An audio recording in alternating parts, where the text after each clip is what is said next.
If we live in a simulation, then clearly somebody broke it, because these gaming news developments continue to get crazier and crazier. It wasn't long ago that Microsoft and Xbox acquired Activision Blizzard for almost $70 billion, which means all of Activision Blizzard and its studios and its franchises now belong to Microsoft and Xbox, and it's up to them to define how future Activision Blizzard projects will be released. A lot of them will likely end up exclusive for Xbox, but Xbox also has to fulfill its existing contractual obligations, so it'll be interesting to see how all of that plays out. But Sony had a response to give just, an hour or two ago.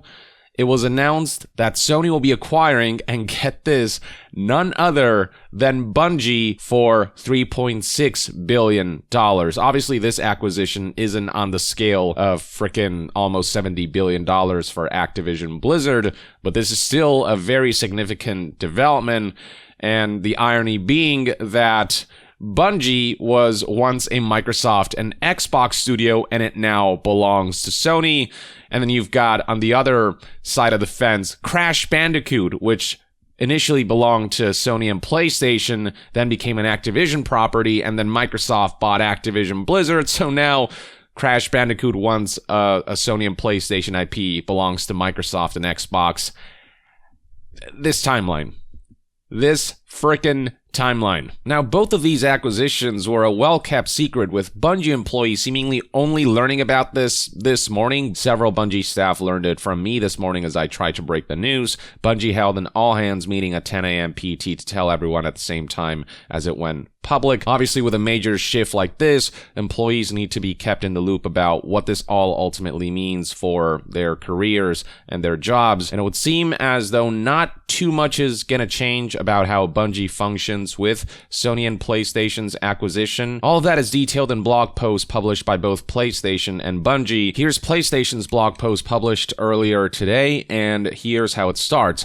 I want to be very clear to the community that Bungie will remain an independent and multi-platform studio and publisher. As such, we believe it makes sense for it to sit alongside the PlayStation Studios organization, and we're incredibly excited about the opportunities for synergies and collaboration between these two world-class groups. So immediately, there's an emphasis that Bungie will remain independent and multi-platform, which means that this strategy seems to differ from Xbox and Microsoft's recent acquisition of Activision Blizzard, which only intends to fulfill existing contracts and keep certain IPs like Call of Duty multi-platform for at least the next couple of entries. But with PlayStation's acquisition of Bungie, they are keeping things wide open, multi-platform, and especially with Destiny already being a multi-platform ecosystem and it generating quite a bit of money from that ecosystem, it'd be dumb to retract that and keep it a PlayStation exclusive.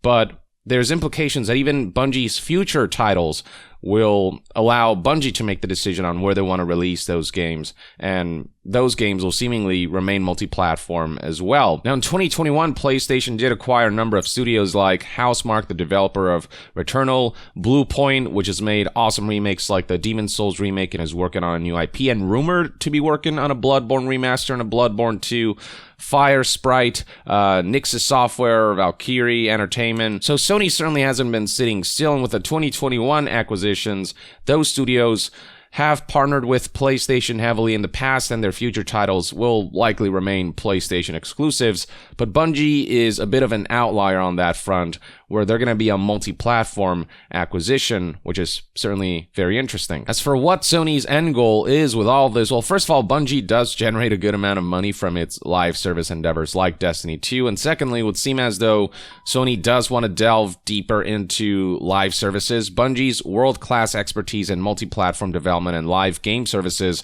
will help us deliver on our vision of expanding PlayStation to hundreds of millions of gamers. Bungie is a great innovator and has developed incredible proprietary tools that will help Sony Studios or PlayStation Studios achieve new heights under Hermen Hulst's leadership. Sony and PlayStation have always emphasized these flagship single-player, story-driven, high-quality, high-production AAA experiences, but it would seem that they are trying to delve into live services and create games alongside those more linear single-player experiences. that will generate them a constant revenue. Live service is one market that Sony and PlayStation haven't been able to really crack all that much. So Bungie's acquisition seems to have to do with Sony wanting to push live service endeavors further, for better or for worse. We'll see how, they handle that. Live services can be done right, or they can be done disastrously in a way that overemphasizes monetization. Whether Sony will be able to find a good balance there remains to be seen. But with the acquisition of Bungie, Destiny 2 is probably the biggest live service, or one of the biggest live services right now does belong to Sony and PlayStation. A lot of that money will now be going to the parent company now. And so they do now have a live service under their umbrella.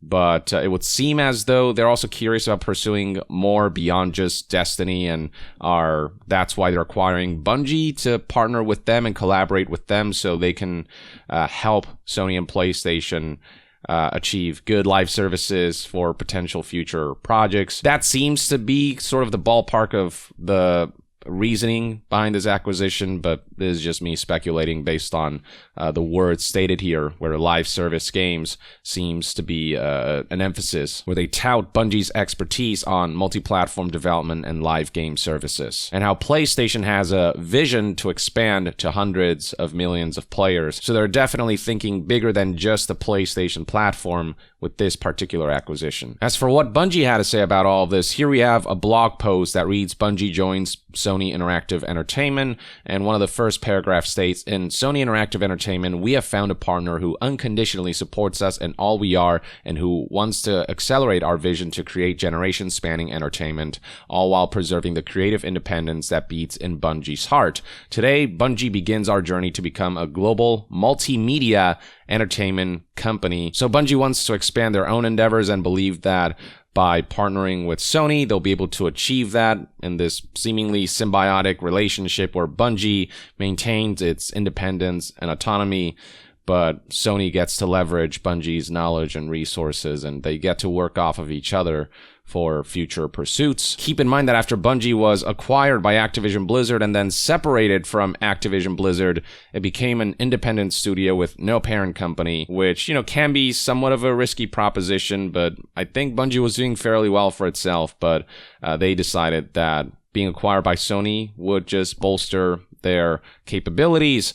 And so here we are. Part of me has to wonder whether by multimedia entertainment company, they're referring to the possibility of expanding into, say, making like a movie, a Destiny movie or show or something along those lines. Sony's been pursuing that a lot with the Uncharted movie coming out, with the Last of Us HBO series coming out, among others. So I'm curious as to whether part of why they sold to Sony as a means to become a global multimedia entertainment company might have to do with that, with Sony having the resources to be able to help Bungie make some kind of movie or show if they wanted. I don't know. That's, again, pure speculation, but multimedia entertainment company is a very specific category. And Bungie also makes it a point to emphasize that we remain in charge of our destiny. We remain autonomous and independent. We'll continue to independently publish and creatively develop our games. We'll continue to drive one unified Bungie community. Our games will continue to be where our community is, wherever they choose to play. Once again, really emphasizing that our games will remain multi-platform. With SIE support, the most immediate change you'll see is an acceleration in hiring talent across the entire studio to support our ambitious vision. Bungie wanted to emphasize its independence and its intentions to remain multi-platform so much that they put out a separate blog post dedicated to this in FAQ format. And one of the first questions I was asked is if there's going to be any immediate impact on how I play and experience Destiny 2. The response is no. Our commitment to Destiny 2 as a multi-platform game with full crossplay remains unchanged. Then the next question reads, will the Destiny 2 experience on non-PlayStation platforms be impacted? Same.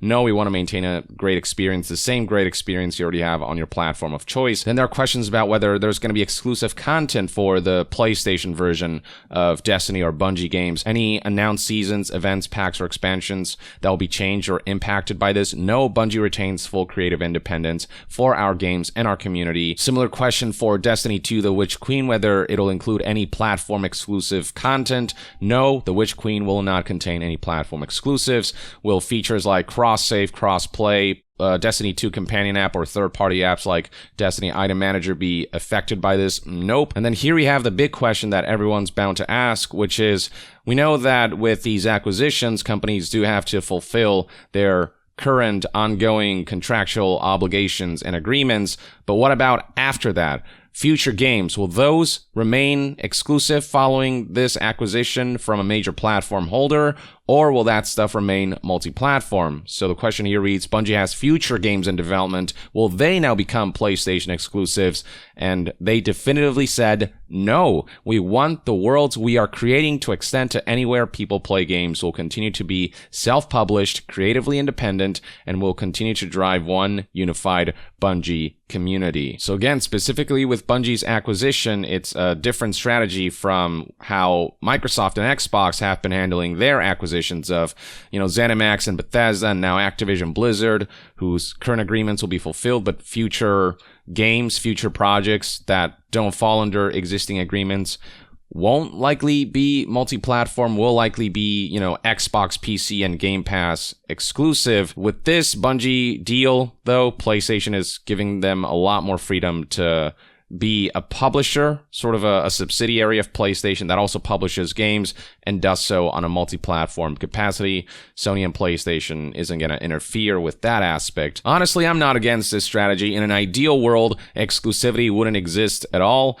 but the reality is that exclusives do need to happen on some level, particularly first-party exclusives, for a certain level of competition to happen. But when exclusivity doesn't need to happen and companies decide to maintain multi-platform, that's always a good thing. And so future Bungie games being multi-platform, that's great. And if Sony and PlayStation feel like they as a company can still benefit from this, despite this not being PlayStation exclusive, and they will. Destiny 2 again is a huge live service game. They're going to make plenty of money off of that, and Bungie's future games are bound to gain a lot of attention. And again, PlayStation's live service endeavors will be serviced by Bungie's knowledge and experience there. So there are a number of benefits that go beyond their necessity to have to make Destiny or future Bungie games exclusive.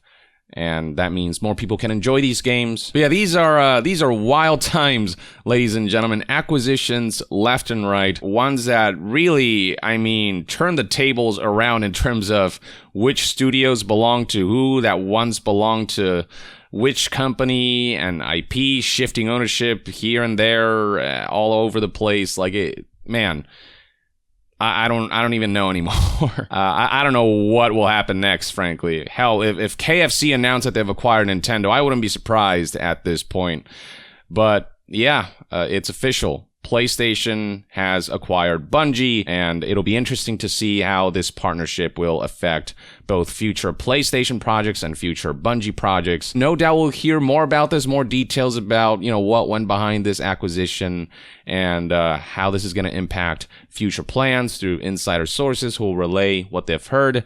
But until then, for now, this is the information that we have, and let me know in the comments below what your thoughts and opinions are on PlayStation acquiring Bungie for $3.6 billion. Were you surprised by this? Is this something you're optimistic about, especially with how much they're emphasizing independence, autonomy, and multi-platform? Or do you see this as a negative thing somehow? And if so, why? Share your take on all of this in the comments below. And to be further updated on all things gaming news, reviews, and discussions, stay tuned right here on Young Yeah. I'll see you guys next time. Young out.